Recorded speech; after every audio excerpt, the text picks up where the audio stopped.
من اتبعنا والمسلمات والمؤمنين كافة عامة الأحياء والأموات كفر عنا واستر على عيوبنا واجبر على مصائبنا وارفع درجاتنا واتنا علما نافعا ورزقا واسعا حلالا طيبا وعملا صالحا ونور قلوبنا ويسر امورنا وصالح اجسادنا دائم حياتنا الى الخير قربنا عن الشر بعدنا والقربى رجاؤنا أخيرا إلا المولى بلغ مقاصدنا واقضي حوائجنا والحمد لأهلنا الذي هدانا صل وسلم على طه خليل الرحمن وآله وصحبه إلى آخر الزمان. Bismillahirrahmanirrahim. Assalamualaikum warahmatullahi wabarakatuh. Lillahi ta'ala wa lisyafaati Rasulillah Muhammad sallallahu alaihi wasallam fid din wad dunya wal akhirah. Thumma ila hawli min malaikatil muqarrabin wal anbiya'il mursalin. ثم إلى حضر جميع الأولياء الله الصالحين والعلماء العاملين خصوصا لهذا المؤلف هذا الكتاب الشيخ الإمام جلال الدين المحلي وجلال السيوطي والشيخ العلامة الشيخ أحمد بن محمد الصاوي ومن علمني وأصول فروعهم أن الله يغني درجاتهم في الجنة وينفعنا ببركاتهم وأسرارهم وأنوارهم وعلومهم ونفعاتهم في الدين والدنيا والآخرة بسر الفاتحة. أعوذ بالله من الشيطان الرجيم. بسم الله الرحمن الرحيم. الحمد لله رب العالمين الرحمن الرحيم مالك يوم الدين إياك نعبد وإياك نستعين اهدنا الصراط المستقيم ولا الضالين. Amin. Kita baca Fatihah sekali lagi dengan asrar, keberkahan, kedudukan, kemukjizatan dari surat Al-Fatihah. Semoga Allah ampuni semua dosa dan kesalahan kita, Allah ampuni dosa dan kesalahan orang tua kita. Allah pelihara diri kita, keluarga kita, anak keturunan kita, harta benda kita dari semua kejahatan makhluknya. Allah mudahkan semua urusan kita. Allah sampaikan semua hajat dan maksud kita. Allah sembuhkan semua penyakit yang ada pada diri kita, yang zahir maupun yang batin. Fatihah ini juga kita niatkan buat almarhum Haji Fauzian Sahib. Semoga Allah ampuni semua dosa dan kesalahannya. Allah jadikan kuburnya taman syurga. Apa yang kita lakukan malam ini mengalir juga pahalanya buat beliau. Al-Fatihah. A'udzu billahi minasyaitonir rajim. Bismillahirrahmanirrahim. Alhamdulillahi rabbil alamin arrahmanir rahim maliki yaumiddin iyyaka na'budu wa iyyaka nasta'in ihdinas siratal mustaqim siratal ladzina an'amta 'alaihim ghairil maghdubi 'alaihim waladdallin. Rabbi ighfirli wa liwalidayya wa lil mu'minina amin.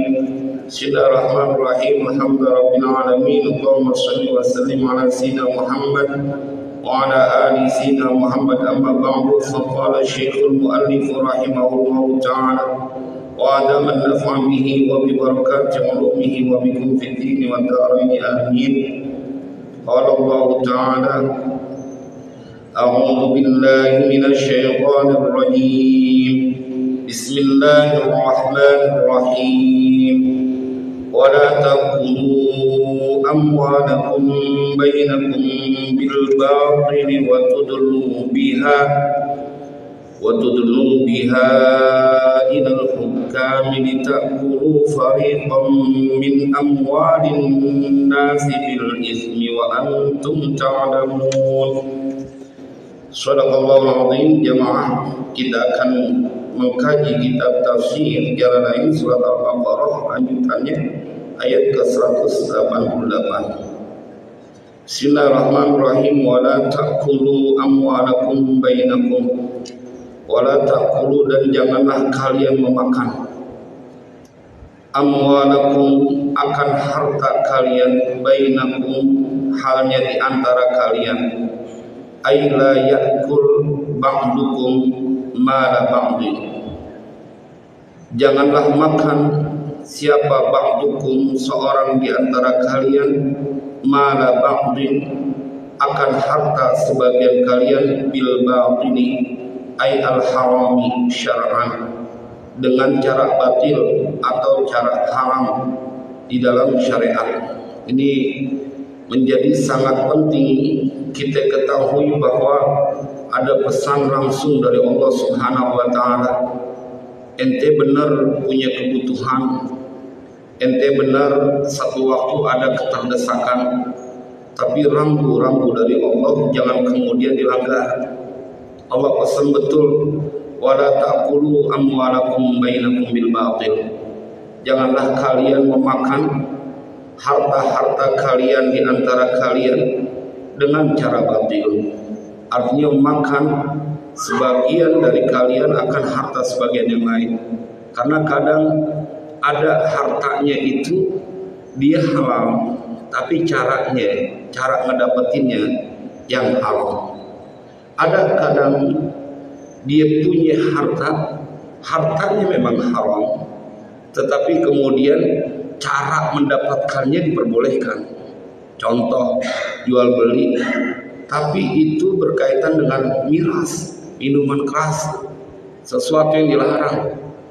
Bendanya dia memang haram, perbuatannya jual beli diperbolehkan, tapi karena bendanya haram, maka cara itu pun menjadi haram. Ada yang dia bendanya halal, jual beli tanah gitu, dia halal, atau jual beli makanan atau beras, barang pokok, dia halal barangnya, tapi caranya boleh jadi itu juga haram.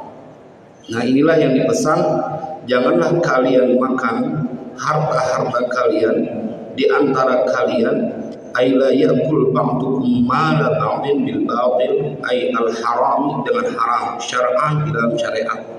Ini ayat berkenaan tentang orang-orang kafir Quraisy yang mereka dipesan jangan kemudian urusan makan, dan ini berkaitan dengan kita semuanya. Jangan kemudian menjadi tutup mata, tidak memperhatikan bahwa makanan yang kita atau harta yang kita usahakan, yang boleh jadi akan kita konsumsi, itu harus diperhatikan betul keadaannya. Karena makanan yang syubhat saja akan membuat orang yang mengkonsumsinya malas untuk beribadah.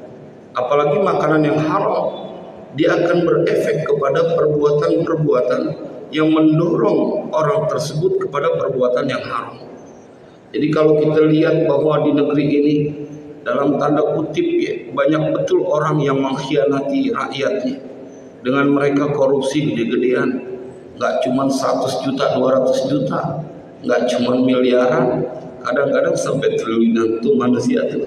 Kalau buat urusan harta, sampai dia tidak lagi memikirkan tentang penderitaan orang lain, apalagi si penderitaan orang lain nggak dipikirin. Hampir setiap saat pemberitaan tidak pernah sepi dari orang-orang yang menghalalkan berbagai cara, padahal mereka tidak akan luput nanti dari sebuah peradilan dari Allah Subhanahu wa taala. Kasaripati, seperti mencuri, wal ghasbi, dan gosok. Saya ingat betul waktu saya sedang nyupirin saya punya guru dari Jogja datang ke Jakarta, beliau bingung. Ini orang parkir mobil begini semua di jalanan, di dalam tuh diakuin tuh jalanan, dibuat parkiran, tuh gosok tuh, itu hak buat umum tuh, ditaruh. Orang jalan jadi susah, padahal itu jalan umum. Dia taruh mobil di situ. Kata saya punya guru, ini gosok ini. Gosok Ustaz. Kenapa? Karena ada hak orang lain yang harus melewati. Kecuali di parkir cuma sebentar. Emang itu kepentingan umum, boleh lah.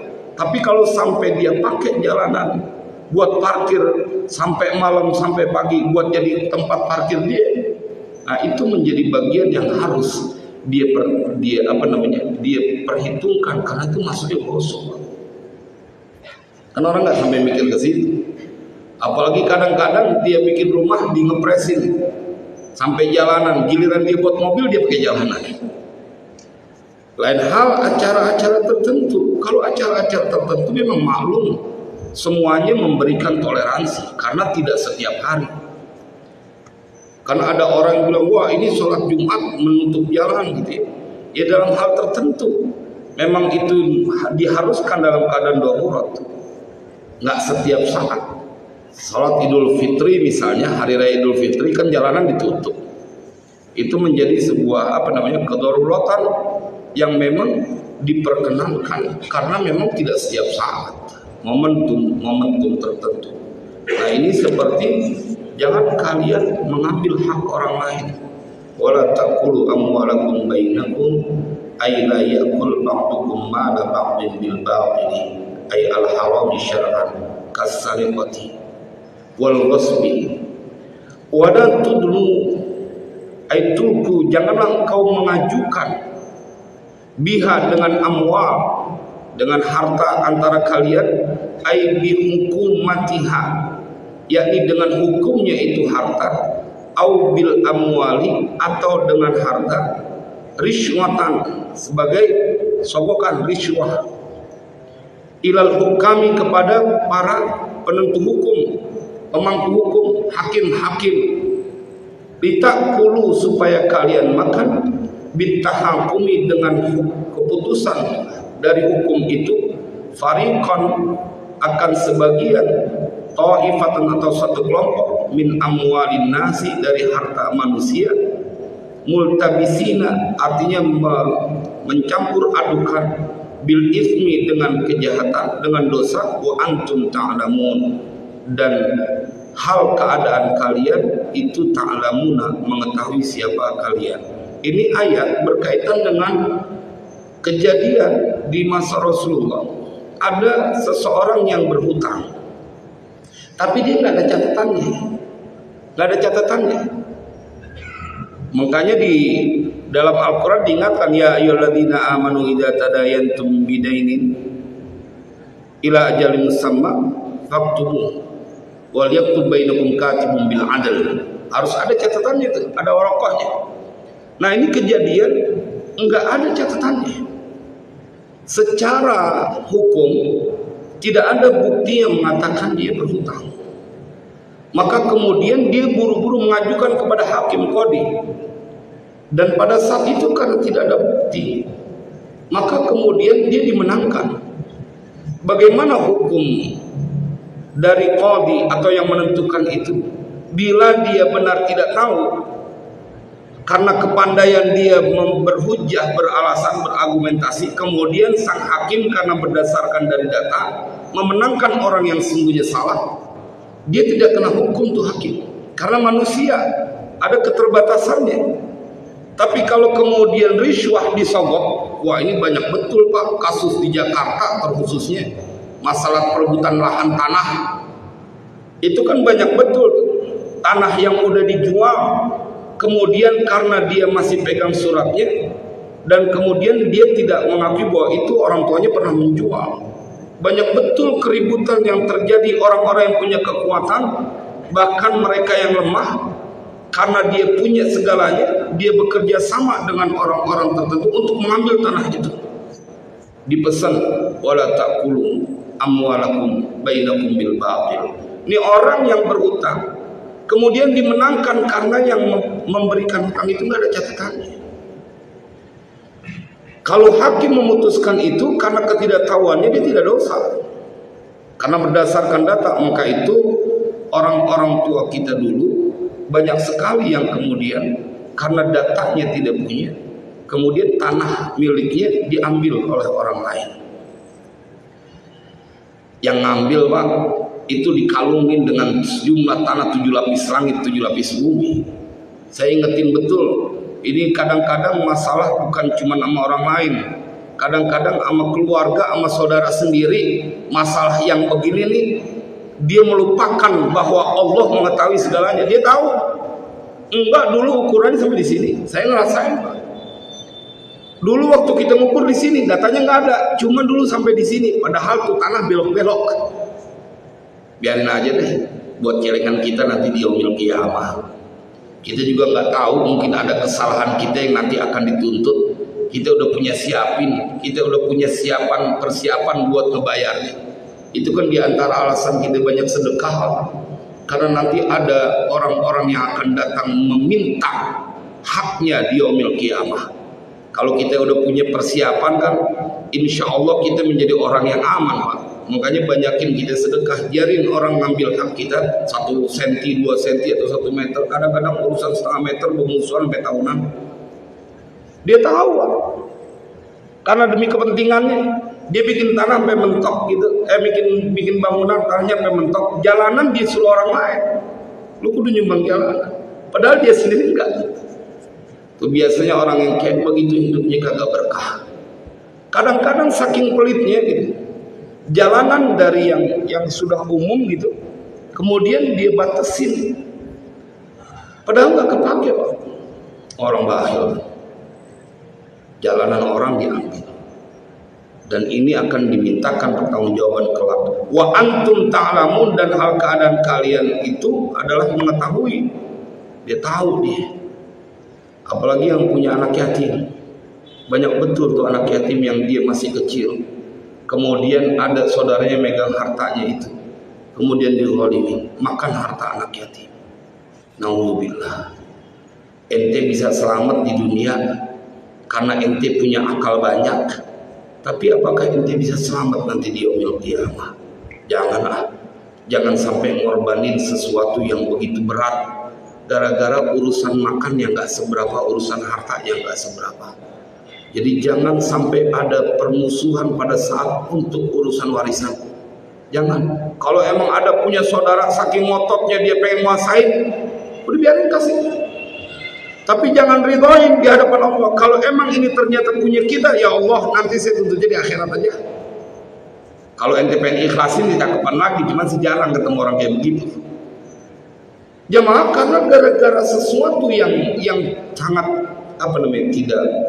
tidak signifikan, kemudian membuat orang menjadi semakin banyak permusuhan di antara mereka. Jadi jangan sampai engkau dalam surat Al-Baqarah ayat ke-28 ini, wala ta'kulu amwalakum bainakum bil batil wa tudlu biha ilal hukami litakulu fariqan min amwalin nasi bil ismi wa antum ta'lamun.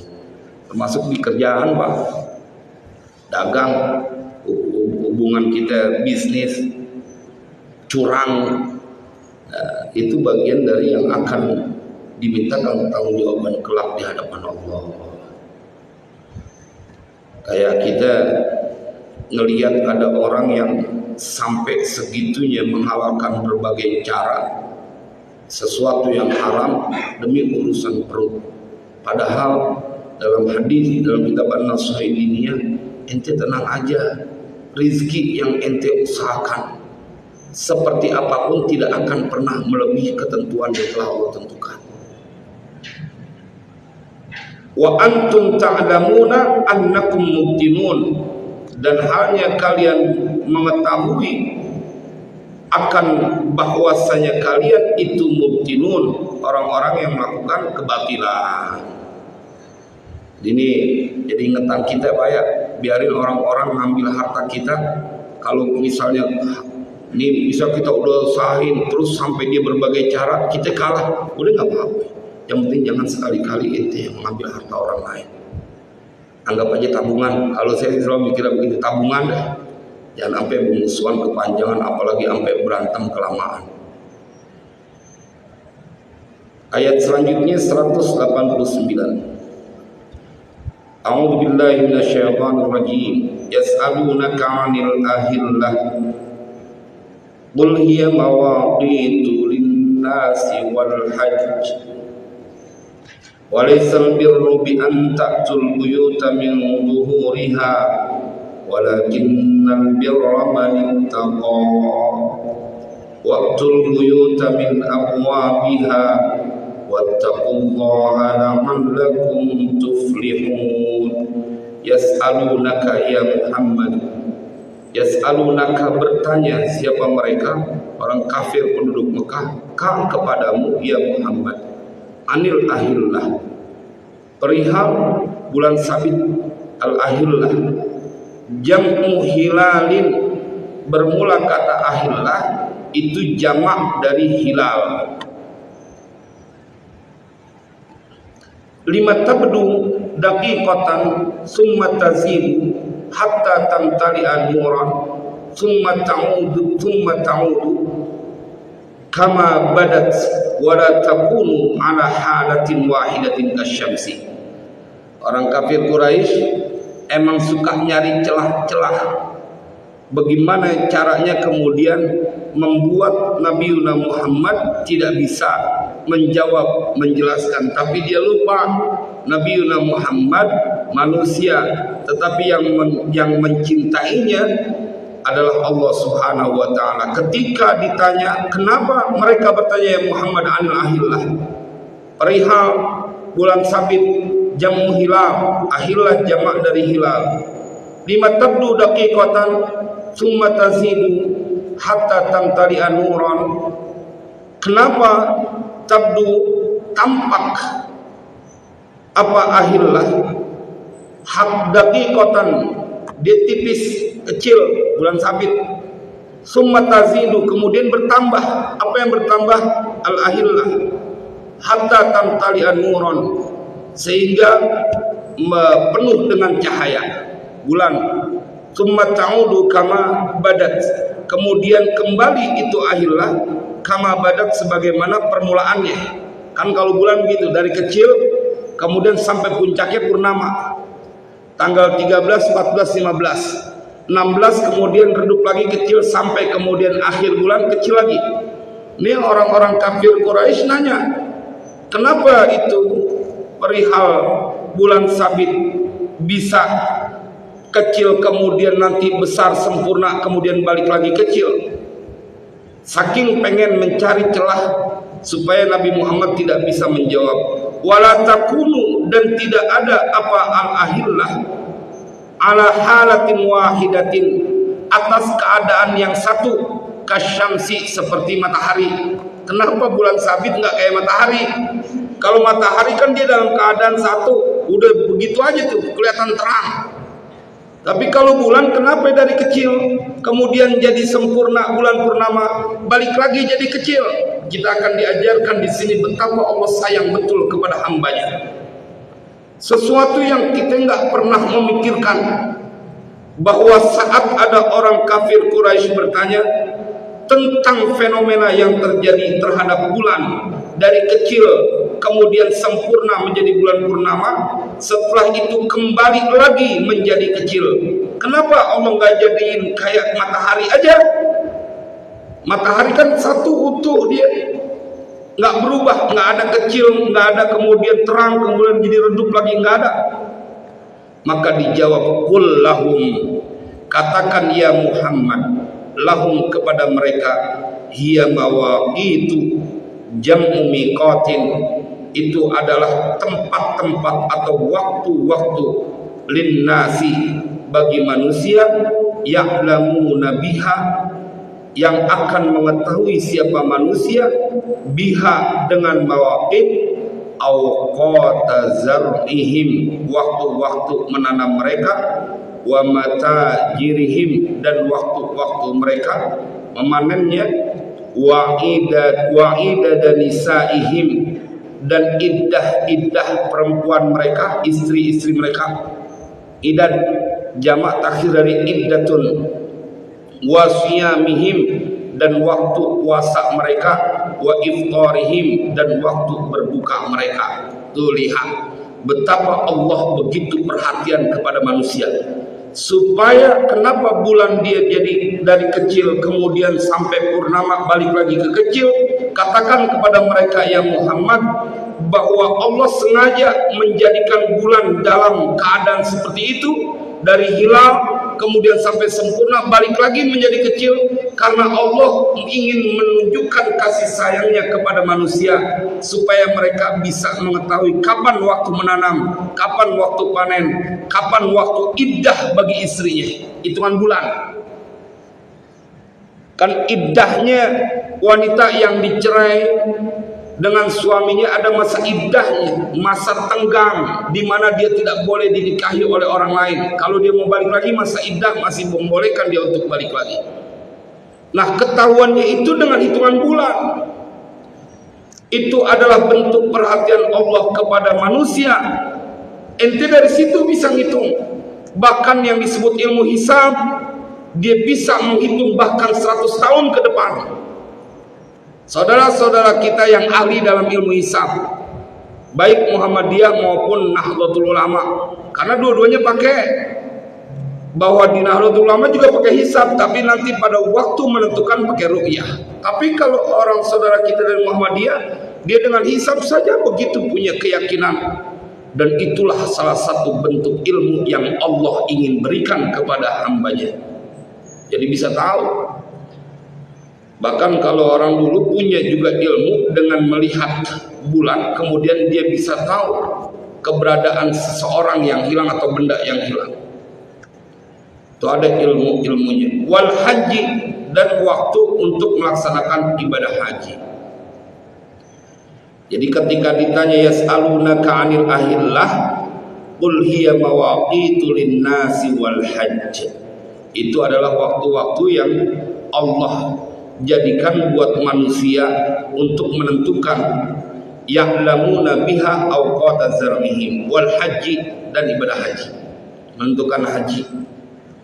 Utifa 'alan nasi, kata al haji diatofkan atas an-nasi.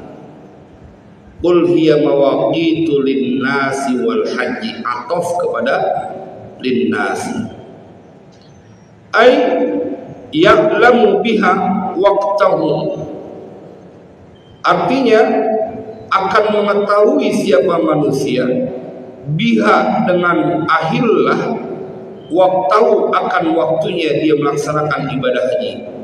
Falau istamarrat ala halatin lam ya'rif dzalika, seandainya itu bulan hanya seperti matahari, dia bulat aja, maka itu tidak akan mengetahui siapa manusia akan waktu haji. Kapan pergantian bulan? Dzulqa'dah, Syawal, Dzulqa'dah, kemudian Dzulhijjah. Maka patokannya adalah bulan. Bila bulan itu kemudian menjadi kecil lagi, berarti awal bulan. Sampai kepada purnama, maka itu pertengahan dari bulan. Mengecil lagi, kemudian akhir bulan menjadi awal bulan. Itulah bentuk kasih sayang Allah kepada hambanya. Ente udah diperhatiin, bahkan masalah waktu Allah perhatian kepada hambanya. Bagaimana mungkin kemudian engkau menjadi khawatir urusan rezekimu? Cuman kan kita nggak sampai mikir ke sono, bahwa Allah kelewat sayang kepada hambanya. Kita menganggap bahwa Allah tidak memiliki atau tidak memberikan kasih sayangnya kepada kita pada saat mendapatkan musibah. Padahal pada saat mendapatkan kesulitan, semalam kita ngaji bab zakat. Tuh lihat kata Imam Ghazali, kenapa ada zakat? Karena Allah perhatian kepada hambanya yang miskin. Ente jangan ketakutan Karena itu Allah wajibkan kepada yang kaya untuk bayar zakat, dan yang mendapatkan zakat adalah kalian, fuqara wal masakin wal amil juga, orang yang terlilit hutang. Itu bentuk kasih sayang Allah. Bahkan engkau tidak mendapatkan kesulitan pada saat nanti dihisab. Jadi jangan dibilang bahwa Allah ketika memberikan hambanya kesusahan kemudian dibiarkan begitu saja. Justru itu bentuk kasih sayang Allah kepada hambanya, supaya mereka tidak menjadi orang yang terganggu ibadahnya. Cuman kan masalah zakat ini kebanyakan kita lebih fokus kepada zakat fitrah, padahal zakat mal itu menjadi sesuatu yang harus kita juga perhatikan. Walaisal birru bi an ta'tul buyuta min zuhuriha, dan tidaklah apa albirru kebaikan itu bi an ta'tul buyuta min zuhuriha, dengan bahwa ta'tu kalian mendatangi al buyuta akan rumah min zuhuriha, yakni dari belakangnya buyut, fil ihram, pada saat ihram. Bi antan kubu fiha naqban tadkhuluna minhu wa takhrujuna wa tatrukul baba, dengan bahwa kalian melubangi fiha pada rumah bagian belakangnya, naqban sebuah lubang, tadkhuluna kalian masuk minhu dari itu naqban, wa takhrujuna dan kalian keluar dari situ lubang itu, wa tatrukul baba dan kalian meninggalkan rumah.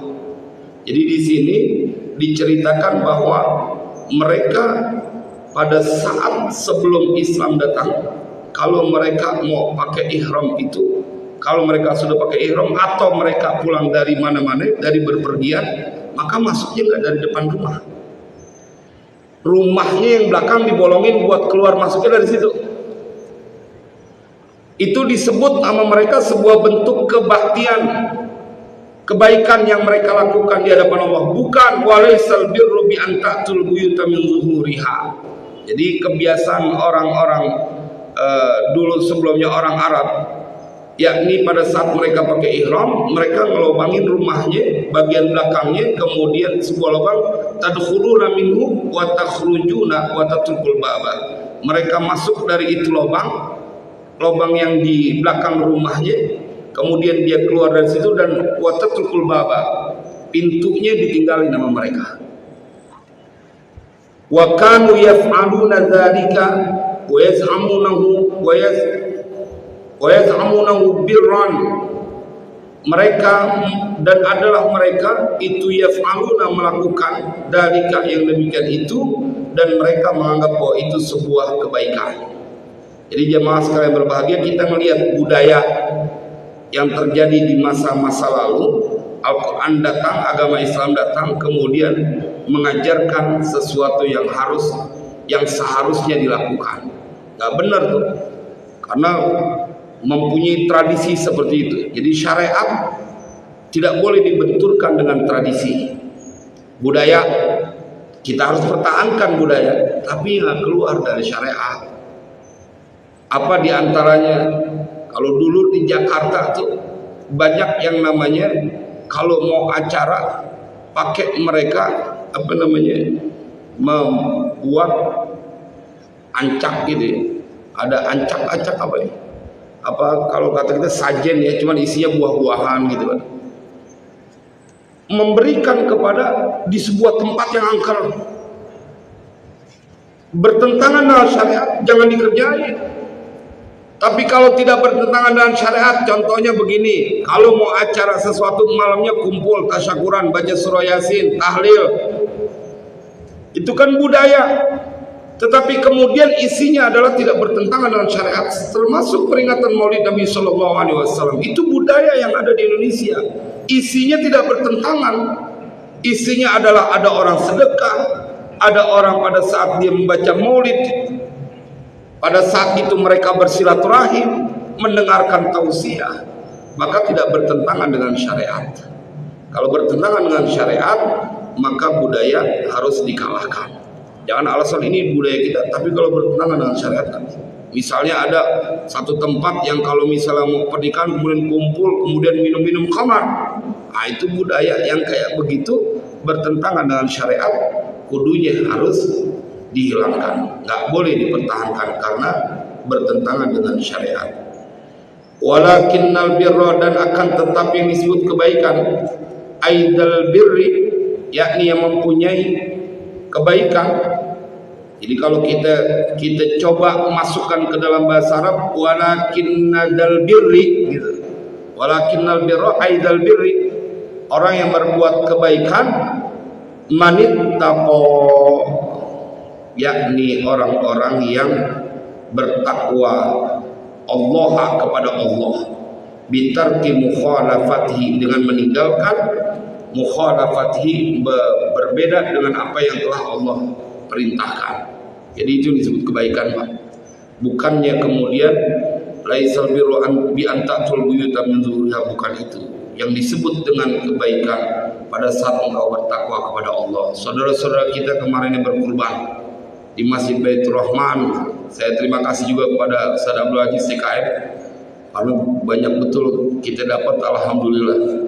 Mudah-mudahan jadi tambah berkah.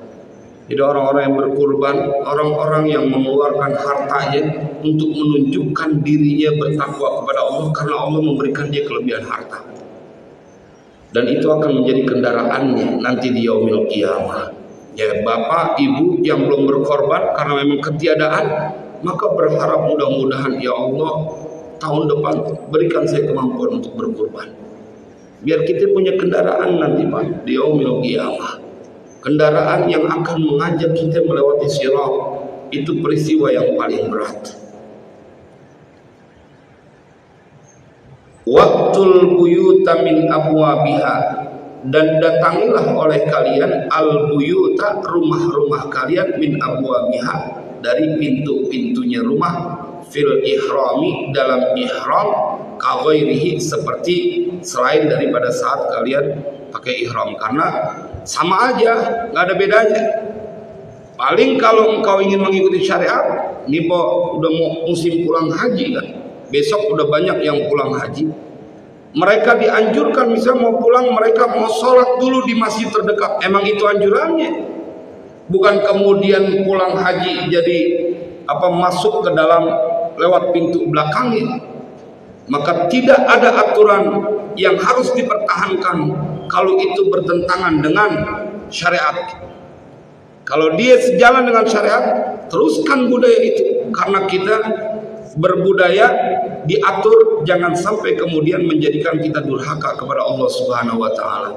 Dan orang-orang kafir Quraisy, mereka kemudian setelah masuk Islam, budaya-budayanya berubah, tidak berbenturan dengan syariat. Di antaranya, kalau dulu orang kafir Quraisy yang namanya tawaf itu, mereka dalam keadaan maaf ya telanjang gitu.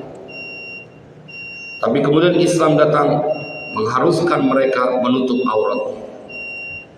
Silakan buat mandang adzan.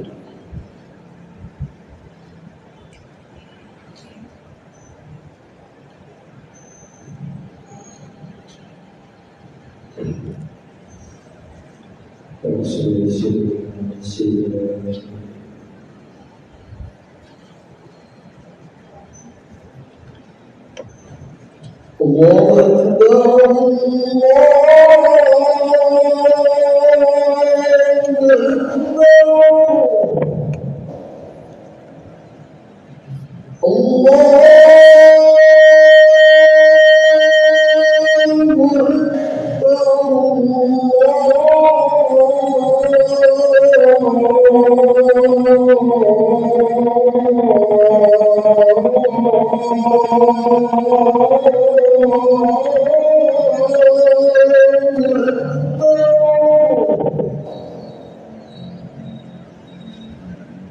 أشهد أن لا إله إلا الله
أشهد أن محمدا رسول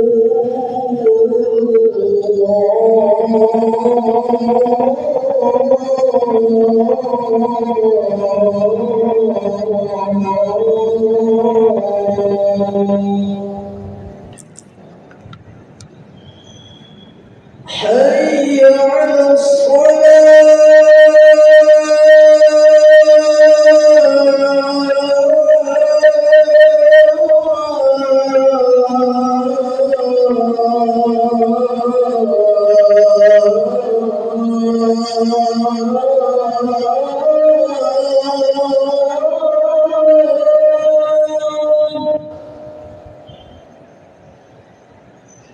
حي على الصلاة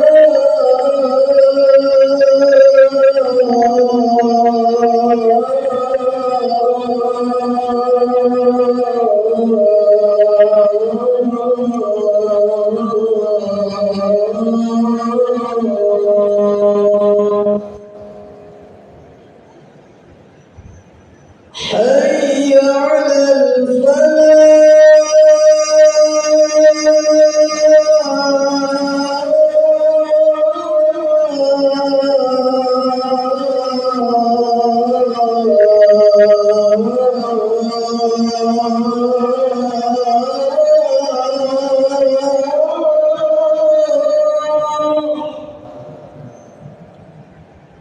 حي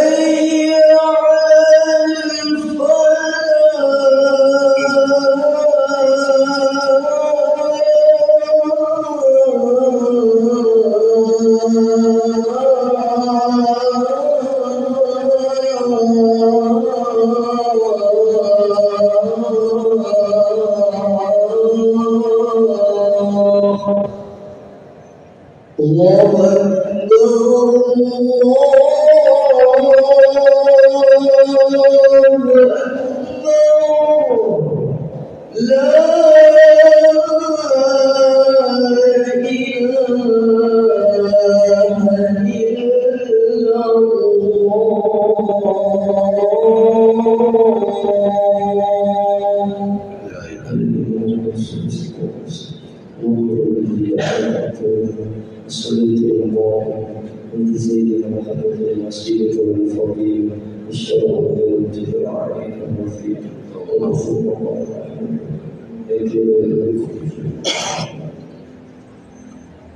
Baik jamaah, kita lanjutkan. Wattaqullaha, bismillahirrahmanirrahim. Wattaqullaha, dan bertakwalah kalian Allah kepada Allah, la'allakum tuflihun, niscaya kalian akan menjadi orang-orang yang memperoleh keberuntungan. Tafuzun, orang-orang yang memperoleh kemenangan. Jadi ini jaminan dari Allah. Kalau kita bertakwa, maka kita akan menjadi orang-orang yang beruntung, orang-orang yang tidak bakal pernah susah di dunia dan di akhirat. Ini ayat Al-Quran dan diulang-ulang. Jadi kalau kita, apa definisi takwa? Yang paling global adalah melaksanakan perintah Allah, menjauhi larangannya. Yakini karena Allah berkali-kali mengulang di dalam Al-Quran, wattaqullaha la'allakum tuflihun. Hidup itu gak susah Pak di dunia, gak susah karena Allah telah memberikan arahan panduannya dalam Al-Quran. Laksanain aja perintah Allah, tinggalin aja larangan Allah, maka kalian akan beruntung di dunia dan di akhirat, gak bakal mendapatkan kesulitan. Jadi dua ayat ini bisa kita simpulkan. Pertama adalah janganlah engkau memakan harta orang lain dengan cara batil. Kalau dia caranya halal, disuruh ini makan boleh. Bil batil, dia nyolong atau dia mengambil hak orang lain. Termasuk saya perlu informasikan bahwa engkau bila sudah tidak memberikan fasilitas buat orang banyak, jangan kau ambil, jangan diakuin hak orang banyak. Ya jangan diakui, kecuali mau parkir cuma sebentar saja. Maka itu jemaah sekalian berbahagia, motivasi yang ada pada diri kita harusnya suka memberikan kemanfaatan buat orang lain, bukan kemudian kita mengambil manfaat yang harus dinikmati oleh orang banyak. Itu kan yang terjadi banyak kayak begitu. Dan kemudian ketika engkau dalam posisi yang benar dan dihadapkan dengan orang yang batil, tapi kemudian dia mengajukan itu kepada hakim, harta yang kau harusnya milikmu diambil oleh orang itu, dan kemudian dia dibelain oleh hakim. Boleh jadi hakimnya karena tidak tahu, maka hakim itu tidak berdosa. Yang kedua adalah ada permainan antara dia dengan hakim. Kan banyak betul tuh menjadi rahasia umum, banyak jaksa, banyak hakim yang kemudian ketangkep juga karena pakai jalan riswah dengan sogok. Bila itu yang terjadi, hakimnya dosa. Karena itu hakim itu ada 3 model, 2 di neraka, 1 masuk surga. Nah, hakim yang masuk surga adalah mereka yang menghukumi sesuai dengan yang benar, dengan yang dia ketahuinya. Nah, bila itu terjadi, maka engkau juga tidak usah berkecil hati. Kenapa? Karena boleh jadi engkau kalah di dunia, tetapi kemudian engkau punya aset nanti di yaumil qiyamah. Ingetin, kita punya aset di yaumil qiyamah. Jangan kemudian menjadi orang yang putus asa, apalagi sampai bermusuhan. Karena ada aja kita temukan orang-orang yang mereka tahu mereka salah, tapi karena mereka punya serakah, karena mereka tidak punya ilmu atau agamanya tidak kuat, maka mereka mengetahui kebatilan itu tetapi tetap melakukannya. Hati-hati. Di masalah yang paling banyak tuh masalah waris lah. Tuh banyak betul tuh harta yang dimakan oleh orang-orang yang gara-gara mereka serakah. Yang bukan haknya dia tahu padahal. Saudara perempuannya dizalimin karena nggak punya kemampuan. Dia nggak punya kemampuan, tapi yang ente kerjain bakalan ada balasannya. Apalagi udah sampai kepada bagian-bagian yang sudah sampai ke cucu, rada berabe lagi tuh. Makanya saya sampaikan betul, nggak bener ada harta warisan yang kemudian dibiarin, nih jangan dibagi, ini buat kontrakan, buat bapak kita haul. Dia sedang menyiapkan sebuah permusuhan. Emang ente kira hidup sampai di anak doang? Kalau sampai di cucu bagaimana itu yang kagak dijual? Bukankah menyiapkan petaka besar? Jangan kata sampai di cucu, yang saudara kandung aja bisa berantem. Ada pak orang yang berwasiat kayak begitu. Buat haul bapaknya, saking dia pelit kagak mau ngeluarin duit buat bapaknya haul, masih dari banda bapaknya juga. Ada babaji yang begitu. Dikontrakan jangan dijual. Dari mana? Waris kudu dibagi.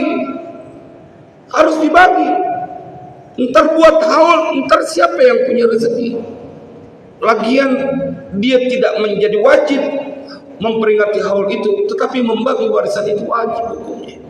Karena saya ketemu banyak ustadz yang kemudian menggelorakan ini. Ntar buat haul, ntar kalau jatuh di cucu, atas nama siapa tuh tempat? Jadi masalah. Kenapa? Gara-gara harta yang kemudian akhirnya orang berpotensi untuk bermusuhan karena berebut, dan bahkan sudah mengetahui dirinya dalam kesalahan, dia masih tetap mengakui atau merasa benar atau mengambil hak orang lain. Waliyadzubillah. Jadi kalau harta warisan habisin aja, bagi sesuai haknya. Jangan pakai ditahan-tahan. Ntar pakai dia megang duitnya, dia ngumpulin buat acara haul, jadi fitnah lagi. Haknya aja kasih. Karena ada ustadz yang di beberapa tempat yang menggelorakan itu. Ya Allah, ente dalilnya dari mana sih? Kebangetan berani gitu, nahanin sesuatu yang akan berpotensi terjadi permusuhan, dan ada potensi orang memakan harta orang lain dengan cara batil. Jadi cuman alasannya karena mau haul, bagaimana? Haul kagak ada hukum wajibnya kok. Itu masalah kepedulian anak yang pengen terus berbakti sama orang tua. Wajib hukumnya haul? Enggak. Tapi kalau waris, dia wajib kudu dibagi semuanya. Bagaimana mungkin sesuatu yang taruhlah kita bikin sunnah kemudian bisa dikedepankan dan mengalahkan yang wajib? Jangan menyiapkan api permusuhan dari lantaran urusan harta yang dia kagak mau hartanya berkurang. Mudah-mudahan ini menjadi manfaat buat kita semua, karena pesan banget dari Allah, wala ta'kulu amwalakum bainakum bil batil. Ingetin bil batil. Mudah-mudahan ini menjadi manfaat. Kita menjadi pengingat buat kita semuanya. Bismillahirrahmanirrahim. Alhamdulillahirabbil alamin. Allahumma shalli wa sallim ala sayyidina Muhammad wa ala ali sayyidina Muhammad. Allahumma ya rabbana bi rahmatika wa bi jahi nabiyyika al-mustafa wa bi jahi awliyaika wa bi jahi muallif hadzal kitab. Ya Allah, sahil umurana wa umur auladina wa dhurriyyatina wa talamidina wa man ahsana ilaina wa man awsana bid-du'a wa man lahu haqqun alaina. Ya Maulana, hasil maqasidana wa maqasidahum warfa' darajatina wa darajatihim fid dini wad dunya wal akhirah. Sallallahu alaihi wasallam Muhammadin wa ala alihi wasallam. Alhamdulillahirabbil alamin. Assalamualaikum warahmatullahi wabarakatuh.